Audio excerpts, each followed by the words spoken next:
यह है government of Canada express entry program, जो मैंने आपको बताया था कि आप 7 से 8 लाख रुपए में अगर 1% जा रहा है तो आप कनाडा मूव कर सकते हैं।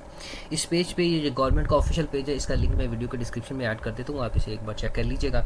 मैंने आज की अपनी इस वीडियो में बताना है कि आप इस सारे प्रोसेस को कैसे कर सकते हैं, किस तरीके से अप्लाई कर सकते हैं, घर बैठे कर सकते हैं और बगैर किसी एजेंट के कर सकते हैं। अच्छा, इसमें जो मोस्ट इंपॉर्टेंट बात है ना वो है फ़ीस। अच्छा, बहुत सारे लोग कहते हैं कि हमें करोड़ों रुपये दें और फिर आप कनाडा जाएँ, और इतने पैसे दें फिर हम आप कनाडा जाएँ, ऐसा नहीं है। आप ये देख लें, इसकी ऑफिशियल वेबसाइट पर जो फ़ीस लिखी है, जो अप्रैल 30 2026 में इंक्रीज़ हुई है। पहले ये कम थी, पहले ये गाली बनी $1400 थी, अब ये $1500 हो गई है, 1590 एक बंदे की पर एप्लीकेट। अगर आप अपनी बीवी को साथ ऐड करते हैं तो ये डबल हो जाती है, और अगर आप अपने बच्चों को ऐड करते हैं पर डिपेंडेंट चाइल्ड, वो है $270। अगर आपके 2 बच्चे हैं तो इसको आप मल्टीप्लाई कर दें, टोटल जो बनती है ना वो आपकी 4 लोगों की, एक आपके हस्बैंड और वाइफ और दूसरा हो गया आपके 2 बच्चे, तो उसकी बनती $3450। ठीक है, और $3450 कितने बनते हैं ये सब आप अच्छी तरीके से जानते हैं, आज के रेट के मुताबिक इसे चेक कर लीजिए। लेकिन अगर आप अकेले अप्लाई करेंगे तो आपकी ये फीस लगेगी। ठीक है, अच्छा जी, इस पेज के ऊपर क्या क्या आपको मिलेगा ये आप देख लीजिए। सबसे पहले Canadian express experience classes, federal skill work program, federal skill trade program. अच्छा, इसमें जो सबसे इंपॉर्टेंट चीज़ मैंने आपको बतानी है ना, who can apply, check your score, ये है वो पॉइंट, ये सबसे इंपॉर्टेंट चीज़ है जिसमें आपने चेक करना है कि आप एलिजिबल हैं कि नहीं है। अच्छा, ये स्कोर क्या है, सबसे पहले इस चीज़ को समझ लें। जैसे कि मैंने आपको अपनी लास्ट वीडियो में बताया था कि आपका स्कोर चेक होगा। स्कोर कैसे चेक होगा वो मैं आपको अभी बता दूंगा, इसी वीडियो में बताऊंगा कि आपकी एजुकेशन, आपका सब कुछ, लैंग्वेज, आपका एक्सपीरियंस, सारा कुछ इसमें चेक होगा और उसमें पता चलेगा कि आपका स्कोर क्या है। उस स्कोर के अकॉर्डिंगली कि जिस फॉर एग्जाम्पल आपने एज ए टीचर अप्लाई किया है ना, तो उस टीचिंग वाले प्रोफेशन में जितने स्कोर के ऊपर हायरिंग्स हो रही हैं, इन्विटेशन आ रहे हैं ना, तो उसके अकॉर्डिंग जिसका सबसे ज़्यादा स्कोर होगा उसको इन्विटेशन आएगा। ठीक है, ये भी बताऊँगा आपको। गेट योर डॉक्यूमेंट्स रेडी, आपने अपने डॉक्यूमेंट्स रेडी करने हैं। क्रिएट योर प्रोफाइल, आपने अपना प्रोफाइल क्रिएट करना है। प्रोफाइल आपने यहाँ पर क्रिएट करना है, ये वाली IRCC साइन। किसी भी एजेंट की आपको ज़रूरत नहीं है, आप अपना यहाँ पर अपना जो है ना वो पोर्टल क्रिएट करेंगे, उसके बाद आप 1 बाय 1 जो है ना वो देखें, पहले अपना स्कोर असेसमेंट करेंगे, ये वाली स्कोर, फिर उसके बाद अपने डॉक्यूमेंट्स अपलोड करना शुरू करेंगे। ठीक है, लेकिन ये प्रोफाइल बनाने से पहले मैं आपको बता दूँ कि आपने अपने डॉक्यूमेंट्स कंप्लीट करने। ठीक है, get you documents ready. Documents के अंदर आपका लैंग्वेज टेस्ट है जो बहुत इंपॉर्टेंट है, जिसके अंदर आइल्स आ जाता है। ठीक है, आइल्स आप जितना अच्छा कर सकते हैं उतना अच्छा कीजिए। आपकी एजुकेशन आ जाती है, जॉब ऑफर आ जाता है, फंड्स आ जाते हैं, पुलिस सर्टिफिकेट आ जाता है। अच्छा जी, उसके बाद आपने अपनी फाइल क्रिएट करनी है, राउंड्स ऑफ इन्विटेशन। अच्छा जी, जब आपका स्कोर अच्छा होगा, आप टॉप स्कोरर होंगे, ठीक है, या जो भी मेरिट बनेगा उस हिसाब से आपको एक इन्विटेशन आएगा, यानी इन्विटेशन की तरह की एक ईमेल आएगी। उस ईमेल में लिखा होगा कि आप अब कनाडा आ सकते हैं, लेकिन उससे पहले आपने ये वाला काम करना है, अप्लाई करना है कनाडा की परमानेंट रेजिडेंसी के लिए, इसी अपने IRCC वाले पोर्टल पे। ठीक है, आफ्टर यू अप्लाई आपने अपने बायोमेट्रिक देने पाकिस्तान में, ठीक है, जहाँ पर कनाडा का सेंटर है। फिर उसके बाद इफ़ यू अप्रूव, अगर वो अप्रूव कर देते हैं, confirm your permanent residence status, और then you have to prepare to arrive in Canada, आपने कनाडा आ जाना है। ठीक है, अच्छा जी, अब इसमें जो सबसे इंपॉर्टेंट बात है वो हम करने जा रहे हैं कि check your score. Score check करने के लिए जा रहे हैं कि हम स्कोर अपना कैसे चेक कर सकते हैं। ठीक है, अप्लाई कौन कर सकता है, टीचर अप्लाई कर सकते हैं। ठीक है, इसके अंदर कंस्ट्रक्शन जो हाईली इंजीनियर्स हैं वो अप्लाई कर सकते हैं। इसके अलावा जिनके पास प्रोफेशनल डिग्रीज है वो अप्लाई कर सकते हैं। IT इंजीनियर्स इसमें अप्लाई कर सकते हैं। इसके अलावा स्टेम सब्जेक्ट्स के जो लोग हैं जिनका ताल्लुक फिजिक्स, बायो, केमिस्ट्री से है, वो इसमें अप्लाई कर सकते हैं। प्रोफेसर्स अप्लाई कर सकते हैं, PhD होल्डर्स अप्लाई कर सकते हैं।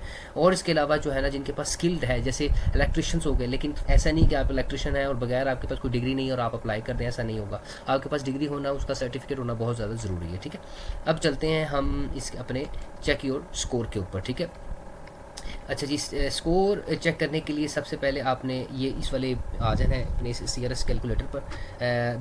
This tool will help you to calculate your score comprehensive ranking system CRS score based on the answers you provide. जो भी आपने कोशिश करनी है कि आप एग्जैक्ट आंसर दें ताकि आपका स्कोर बिल्कुल ठीक है। अच्छा जी, आपने बताना है कि what is your marital status, आप मैरिड है, जो भी हैं आप, ठीक है, मैरिड। ठीक है, इज़ योर स्पाउस और common law partner a citizen और परमानेंट रेजिडेंट ऑफ कनाडा। क्या आपका कोई बंदा, कोई आपकी मिसेज़ कनाडा की परमानेंट रेजिडेंट तो नहीं है? अगर नहीं है तो आपने नो पे लगाना है। ठीक है, इसी तरीके से आपने क्या करना है, will your spouse common law partner come with you Canada, अगर वो साथ जाना चाह रही तो यस, और अगर नहीं तो फिर आपने नो लगाना है। ठीक है, हाउ ओल्ड आर यू, ये चीज़ें बड़ी कैलकुलेट करती जो आपके स्कोर में इजाफा करती, जितनी आपकी एज कम होगी उस हिसाब से मैं इसको कर देता हूँ 30 ईयर्स कर देता हूँ। ठीक है, what is your level of education, आपका एजुकेशन का लेवल क्या है। ठीक है, यहाँ पर आपने लिखना है एजुकेशन लेवल आपका है सेकेंडरी है, 1 ईयर डिप्लोमा है जो मैंने आपको बताया था, 2 ईयर प्रोग्राम यूनिवर्सिटी है, बैचलर है, 2 or more certificates diploma, master degree, professional degree. और ठीक है, इसको हम कर देते हैं PhD, ठीक है। Have you earn a Canadian degree, diploma और सर्टिफिकेट, ठीक है। नॉट आंसर यस, अगर आपका आंसर यस है तो आपने उसकी बाकी डिटेल भी बतानी है, अगर नहीं की तो आप यहाँ पर नो कर देंगे, ठीक है। Official language, Canada's official language are English and French. Canada में जो लैंग्वेज बोली जाती है वो इंग्लिश और फ्रेंच बोली जाती है। आपको कौन सी लैंग्वेज आती है आपने ये बताना है। अच्छा, are your test results less than 2 years old, ठीक है। आपने बताना है कि आपने कहना है नो, क्योंकि आपका जो रिज़ल्ट है सर्टिफिकेट का वो 2 साल से पुराना नहीं है, ठीक है। यहाँ पे इसको यस करते हैं, ठीक है। अच्छा, which language test did you take for first official language, आपने बताना आइल्स का दिया है, फ्रेंच का दिया है, तो आप आइल्स को सिलेक्ट करेंगे, ठीक है। किसको सिलेक्ट करेंगे, आइल्स को। फिर आप यहाँ पर स्पीकिंग, लिसनिंग, रीडिंग और राइटिंग के ऊपर आप क्लिक करेंगे। फॉर एग्जांपल आपके स्पीकिंग में 6.5 बैंड्स हैं, और इसी तरीके से आपके लिसनिंग में 6 पॉइंट से लेकर 7.0 बैंड है, और रीडिंग में, ये मैं एवरेज बैंड लगा रहा हूँ, ठीक है। अगर आपके जितने बैंड्स हैं आइल्स में आप उतने लगा सकते हैं, ठीक है। ये मैंने एवरेज लगाए हैं, ठीक है, क्योंकि अगर आप नॉर्मली आइल्स देते हैं ना तो आपके इतने बैंड्स आ जाते हैं, ठीक है। Do you have another language result, अगर आपके पास कोई और है तो डेफिनेटली आप उसको करेंगे, अदरवाइज नो। अच्छा जी, वर्क एक्सपीरियंस की अगर हम बात करें तो आपका वर्क एक्सपीरियंस क्या है, तो आप यहाँ पर जो भी आप अपना वर्क एक्सपीरियंस लिख सकते हैं, 5 साल से ज़्यादा का तजुर्बा लिख सकते हैं जिसमें भी आपका तजुर्बा है, ठीक है। अच्छा जी, in the last 10 year how many total years of foreign skilled worker experience do you have, आपके पास क्या फॉरेन स्किल्ड वर्क का एक्सपीरियंस है, जैसे कनाडा में आपने काम किया है, ठीक है, या फिर कहीं और आपने काम किया, तो आप यहाँ पर ये सिलेक्ट करेंगे, ठीक है। अच्छा जी, फिर उसके बाद आप नेक्स्ट में जाएंगे। Do you have a certificate qualification from the Canadian province, अगर आपके पास कनाडा का कोई सर्टिफिकेट है तो आप उसे यस करेंगे, otherwise no. Do you have a valid job offer supported labour market impact assessment if need, अगर जरूरत। देखिए जी, ये बड़ी इंपॉर्टेंट चीज़ है। अगर आपको किसी एम्प्लॉयर की तरफ से कनाडा के जॉब ऑफर लेटर मिल जाता है ना, तो इससे आपका स्कोर बहुत एकदम से ऊपर जाता है, ठीक है, जिससे आप फ़ौरन से एलिजिबल हो जाते हैं। अगर है तो आप यस कर दें, और अगर नहीं है तो आप इसे नो कर दें, ठीक है। Additional points, do you have nomination certificate from the province territory, इसको आप नो करेंगे क्योंकि आपने इसमें अप्लाई नहीं किया हुआ। अच्छा जी, do you or your spouse or a common law partner if they will come with you to Canada have at least one brother or a sister living the Canada who is a citizen or permanent residence, अगर definitely आप इसे no करेंगे, क्योंकि कोई भी आपका जो person है अगर कनाडा में परमानेंट उसकी रेजिडेंसी है तो आप यस, और अगर नहीं हो तो आप नो करेंगे, ठीक है। यहाँ पर ये कंप्लीट हो जाता है। अब इसे आप क्या करेंगे, इसे कैलकुलेट स्कोर पे कर देंगे, ठीक है। अच्छा जी, यहाँ पर उसने आपकी सारी कैलकुलेशन बता दी कि आपका टोटल स्कोर कितना बन रहा है। सब total core human capital factor आपका बन रहा है 421 स्कोर, 421 स्कोर बन रहा है। जबकि लास्ट जो इन्विटेशन भेजा गया है, देखिए मैंने इसमें बड़े सिंपल से अपने वो डाली हैं चीज़ें, आप अपने प्रोफाइल के अकॉर्डिंगली इसमें जो है ना वो चीज़ें जो पूछी जाए वो डालें, ताकि आपके स्कोर बढ़े। अगर आपकी एज जितनी कम है उतने आपका स्कोर बढ़ेगा। आइल्स में आपके बैंड 7 है, 8 है, आपका स्कोर उतना बढ़ेगा, ठीक है। इसी तरीके से अगर आप अकेले जा रहे हैं उससे भी आपका स्कोर बढ़ेगा। और इसी तरीके से अगर आपको इसका कोई सर्टिफिकेट मिल जाता है, यानी एडिशनल पॉइंट्स में प्रोविजनल नॉमिनेशन का कोई लेटर मिल जाता है, इन्विटेशन लेटर मिल जाता है, कोई एम्प्लॉयर आपको हायर कर लेता है और आप उसे ऐड कर देते हैं, उससे भी आपका स्कोर क्या हो जाएगा, बढ़ जाएगा। इसी तरह comprehensive ranking system formula grand total 471 आप ये बनता है आपका score. What is the CRS score, आपका CRS स्कोर किस पे बेस करता है, वो इन सारी चीज़ों पे बेस करता है। इधर चेक करें, ये स्किल्स है, एजुकेशन है, लैंग्वेज एबिलिटी है, वर्क एक्सपीरियंस है और अदर फैक्टर्स है।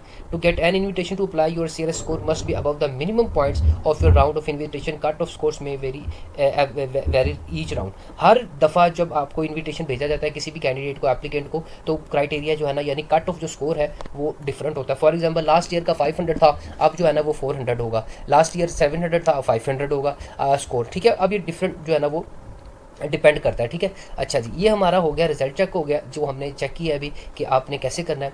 अब आ जाएँ इसमें, आपको मैं मज़ीद इसमें क्या दिखा सकता हूँ। कैन अप्लाई हो गया, get your documents ready, create your profile, round of invitation, apply for the permanent residency. अच्छा जी, नेक्स्ट इसमें हम गेट योर डॉक्यूमेंट्स रेडी, इसमें ये चेक कर लेते हैं कि आपके डॉक्यूमेंट्स कौन कौन से हैं जो बहुत इंपॉर्टेंट है। उसमें आपका एक वैलिड पासपोर्ट है जो कि 6 माह से कम हो, उसमें आपका लैंग्वेज सर्टिफिकेट है, एजुकेशनल क्रेडेंशियल असेसमेंट है, ठीक है। फिर उसके अलावा रिटन जॉब ऑफर अगर है, इफ़ यू हैव वन, नहीं हो तो फिर प्रूफ ऑफ फंड्स, ठीक है, पुलिस सर्टिफिकेट, प्रोविजनल नॉमिनेशन। अच्छा जी, प्रूफ ऑफ फंड ये आपको पता होना बहुत ज़्यादा ज़रूरी है, क्योंकि इसमें ऐसा होता है कि बहुत सारे लोग कहते हैं कि जी आपको बैंक स्टेटमेंट की ज़रूरत नहीं है। ऐसा नहीं है, यहाँ पर आपको प्रूफ ऑफ फंड की ज़रूरत है। यानी कि अगर आप कनाडा चले जाते हैं तो आप, गवर्नमेंट तो आपको सपोर्ट नहीं करेगी, आपको सपोर्ट करने के लिए खुद के पास पैसे होने चाहिए, ठीक है। वो कितने होने चाहिए? अगर आप एक पर्सन जा रहा है तो 1% के लिए होना चाहिए, अगर 2% जा रहे हैं तो 2% के पास होना चाहिए। देखिए यहाँ पर ये सारी नंबर ऑफ फैमिली मेम्बर्स और फंड्स यूनिट कैनेडियन डॉलर में लिखी। अगर 1% जा रहा है तो 15,263 की बैंक स्टेटमेंट चाहिए, 2 जा रहे हैं तो 19,000 की, और अगर 3 लोग जा रहे हैं तो 23,000 की कैनेडियन डॉलर है ये, ठीक है। इसी तरह आप इसको इंक्रीज़ करते जाएँ, ठीक है। But we accept as a proof. अच्छा जी, ये क्या एक्सेप्ट करते हैं एज अ प्रूफ के तौर पर? Your funds must be available to you both when you apply. आपके पास फंड उस वक्त मौजूद होने चाहिए। देखें, ये पाकिस्तान है, ये कोई भी है, आप जो है ना वो 6 मंथ्स की जो है ना वो बैंक स्टेटमेंट परचेज़ कर सकते हैं ईजीली, उसमें कोई बात नहीं है, ठीक है। लेकिन पहली बात यह है कि आप अपनी असेसमेंट करेंगे, यानी अपना स्कोर चेक करेंगे कि आपका स्कोर जितना अच्छा होगा ना उतने ज़्यादा आपके चांसेस होंगे किस चीज़ के, कि आपको कनाडा का इन्विटेशन आ जाएगा एक्सप्रेस एंट्री के थ्रू। तो ये सारा तरीका जिसमें आप कनाडा 7 से 8 लाख रुपए में मूव हो सकते हैं। लेकिन उससे पहले आपकी एक रियलिटी चेक जो स्कोर है वो होना बहुत ज़्यादा ज़रूरी है। नेक्स्ट अगर आप कहेंगे तो मैं आपको IRCC के पोर्टल पर साइन इन करके आपको चीज़ें बता दूंगा, लेकिन सिंपल तरीका कोई इसमें इन्होंने लंबी बहुत कॉम्प्लिकेटेड चीज़ें ऐड नहीं की, आप सिंपल तरीके से अप्लाई कर सकते हैं। आपका कोई भी क्वेश्चन हो मुझे कमेंट सेक्शन में बताइएगा, इंशाल्लाह मैं फर्दर आपको गाइड करूँगा।